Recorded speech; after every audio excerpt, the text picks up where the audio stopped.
You were signed to a major record label in the US, the first MC in Canada, the first female MC in Canada. What was it like being a woman in that hip hop? Are you smiling? I know your memories hit your face right away. I know they did. I'm sorry, like damn. Okay, so because when I see They Want to Be a Slave and you're being forced to change into your, that's a story you were telling. That's a deep story you were telling. And most people miss that. So give me some of that now. Oh wow. Where do you start? What was the first question? All right, yeah, I went into a lot of things. So first, for being the first to be signed, how did that come about? Okay, first when you're the first, you're so close to it, you don't know. How many of us have 14-year-olds? Or no 14-year-olds? Okay, so I'm 14, leaving the rec center, so I'm not aware of, you gotta get an attorney, you gotta get support, you gotta really ask your parent to do something. We're really more of the freestyle, free-spirited, your parents at work. My mom, retired RN, worked at Western, Sunnybrook, ICU. Long shifts. Those shifts left me writing and going out and saying, how can I because I wrote poetry first, and how can I make this into a rap? It was a matter of speeding it up because Rapper's Delight was out, and here was the song, The Message.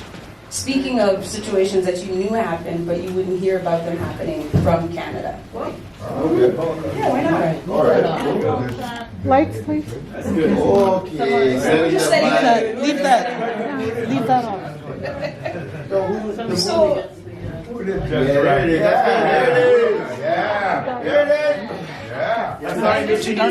Just to continue from that, I was just saying that it was easy to translate. It was my grade 8 teacher at C.R. Martian that gave me the confidence. She gave me an A+, and she was just like, you need to just put this in. She's seen the songwriting in it, so now in hindsight, I'm like, maybe my grade 8 teacher was a songwriter. Yeah, she saw it. Yeah, because I didn't realize that, but there was my grade Miss Burgess, and I Googled, I'm still looking for her, to see what she did, because I was, how now we could tell we go back and teach if you can't do it. And so she really gave me the courage and then said, you have to do it. And then concert hall, the opportunity came up because hip hop was a new genre, period, in Canada. I was there. Yeah, so right? And they had so so many artists that would come here, and they weren't actually in concerts. They would just visit because Caravana was happening here. So they would come to the city and just kind of see what the vibe was like. And then the promotions was happening. There was Sunshine Sound Crew, Kilowatt, Chic Dynasty. They were going around to all the schools. We would follow and chase Sunshine and be like, whatever school they were was the urban spot. So whether it was Madonna, whether it was Downsview, whatever school they were at, that was where we would go and kind of see who was actually in the scene. So there were the Butch Lees, there were the Yu Madus in terms of reggae. So we would follow them and go wherever music was. So in doing that, I just wanted to get on the mic, and everyone encouraged me, and I had no idea that I was doing something that was unheard of. Well, we're glad you did it. Thank you. Yeah, I had no 100%. idea. Had no idea. And then, like I said, I didn't have the resources or the people that could think. And then traveling to New York, my family was very musically oriented. I mean, this would be Christmas dinner. So you would actually, know that they were playing and they were attached to instruments. And I'd been playing an instrument, so I used my instrument, which was poetry. And that's a long story short, how a lot of artists get into songwriting, period. But that's part of my journey too. So everything along the way in terms of performance, in terms of signing, in terms of, was a lot of my brothers around in the community just giving me the confidence and saying that I could do it. And then the business was kind of just built around us. And then there was a management team, and then there was a production company, and acronyms and titles came to different jobs that people were doing while we're pretty much all in a room, just putting music together, and everybody took a title. And then the industry came along, and I would see different things build up here. And the industry was just built around us, and I just seen things change. So yeah. What was the change? Was it Moses Neimer no longer owning Much Music? What, the Much Music vibe just disappeared quickly? What was the... That I wouldn't know internally. For me, outside as the artist, I traveled a lot. So I wouldn't know more of the business. I would know more from the artist and see the transition and feel the transition. I really tried to, there's that term industry check and industry check. I really tried to stay in the street. I didn't really hang out in the industry unless I was involved with Honey Jam. That was my first step into the industry. Those were the ladies that I hung with. We did the very first Honey Jam at Ultrasound Bar on Queen Street. I hosted. So we were doing that. We were learning from what was done at the Bamboo. We just wanted to be the female group like that and just have a platform for just all female artists to come. So we were emulating platforms and showcases that we've seen already. So yeah, we were just kind of building the scene here, and the changes came when an infrastructure would put a dollar sign on it. And we were emulating the USA, and we didn't know how to accept and be receptive of everything. And then it wasn't enough people here. Demographically, there wasn't enough people buying urban music, period. So it was very hard to really emulate the US unless you're doing it by the music, not from the infrastructure. So, you know, it got a bit, but I stayed out of it, and that's how I believe that I stayed consistent in doing music, because I didn't want to be a part of the business. A lot of people are in music business, and some people are in music industry, and some people just chose a side. So I would see people join the music industry, and I just stayed in music business. And I was trying to figure out, how can the business work here, because I wasn't getting remuneration for anything. I wasn't making the profits. So I realized that Canada just runs a little bit different. It's still set up that way. Yeah, it is. And it's something that was implemented in around 98. And you can see things just haven't changed since then. And you're not trying to change the world, but you're trying to go on with music. So I really genuinely stayed an artist, and that's, I think, the healthiest thing that I could have done. In order to be here with you guys and say that I want to do a new record. Because in my latter years now is when I get the grants. Now is when, as an independent artist, I'm not a part of Ragged. I'm not a part of, Beat Factory. I'm not a part of anything. I'm on my own. Entity, yeah, so it's kind of cool that infrastructure pays attention to me You at gained the leverage ladder. over the years, it seems, too. It's That like, too, and I had to fight for it because I Exactly, haven't been with a management company like for forever. Yeah. And people tell my story attached to even Beat Factory, and that was like the first 10 to 15. I've done so much since that, so I've always been fighting been like, nah, the independent stuff, I swear I have to fight for it myself. Sometimes, half the time, independent artists here can't afford marketing.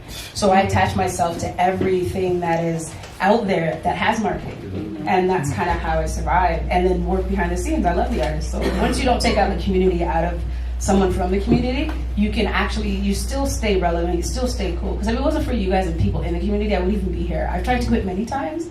And going to the mall, going through a drive-through, it's like, they recognize we were built with the machine. We were kind of, that Much Music machine helped us. The CBC machine helped us. Everything that helped us get into people's living room, but we just never got the remunerations for a lot of things. You got it. And yeah, those things really did help you. Yeah. But you have to have talent first. Yeah. Because you guys are very, We can't sell baggage. and you guys are Canada has the hardest crowd. So to be more so than the US, to stand this 100%. strong in Toronto is a whole other ball game. So I'm just so I need happy. a question as a fan. Step up, step up. As a fan from day one. Listen, I was there that night when you battled the New York MC with the what was it? She had like a white A fur coat, coat. the fur coat, and it was all like Her name is Sugar Love. She came Sugar from- Love, she's right? from Yeah. So you just I can't bring the so question. you Yeah. just mentioned about Toronto's the hardest crowd, and you destroyed that lady, in my humble opinion. So is that really a turning point in your life? I need to hear Yeah. from your lips, because there's all kind of wives' tales and rumors. So Yeah, I want to I hear noticed that. how that impact that night with KRS-One watching and everybody, the whole world watching. That impact on your life, please. Sorry. Thank you for that, because there's a whole bunch of people archiving and telling their own versions and Yeah. hearing and putting themselves in history. They all know what to say. I see old school artists are multi-platinum and things. I was like, we couldn't even track records, and how you multi-platinum? Me too. So it's just so many things being rewritten. But yeah, for that night, in terms of what happened to me, was I was there with the girls around the way, and we were just yelling at people. But I knew Scott LaRock and PRS, so I was part of them coming to Canada here and being a part of the battle.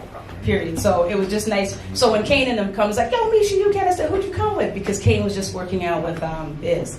So it was just nice to see everyone here. So I knew the Americans and the Canadians didn't know, but the Canadians, we were just, and let me tell you how diverse that audience was. You were like, people have to know that they do this. black-white thing in urban hip. You have to know how diverse concert hall was. Yeah. And everyone was cheering for Canada, Yes. for Team Canada. So when I see that, that's what I feel when I go out with Ragada. That's what I feel when I go out with the band. That's what I feel. So that's my Canada. But that night was the same vibe because everyone cheered for me. It was just like the community anointing me and saying that, hey, you're the one that's going to be the animated crazy girl in the middle rapping. And it happened then because, and how I won was I told them I was Jamaican. Yeah, the girl was, and then they said, how many of y'all think this big shit should win? And the audience went, ah! It's my favorite story. I was like, yes! And I had my Rasta belt on, the leather thing. The girls around the way went, moves to get their thing. So the girls around the way gave me a leather jacket, a leather pants, and I got my Rasta belt. Right. And I went out and said, you're white, be a Yankee. Hey, yeah, I'm a Jamaican. And I was really in my moment, 14, not even aware of. And when you look up, everyone was cheering. So that was a turning point. And that's when I'm like, oh my God, that was the first time I would say that I seen an audience receptive to me on stage as an artist. Well, thank you. Yeah, it was And you witnessed it, Brenton. You're a witness. Yeah, You're great. that Don't know. It's funny, I was here, bro. And I got to do it in front of American artists. Okay. Some of them, they know me from just around the way or hanging out at Latin Quarter, but they never seen me perform. What you said a while ago? Latin Quarters. Say it again. Latin Quarters. So we would just be out there just hanging out. So when they come to Canada, I'd be like, oh, Michie's on the mic and she's battling. And one of us, and that was the only cat. I think we won one more, but I'm not sure. There was one draw. But that was the only category Canada won. So can we If not one of two.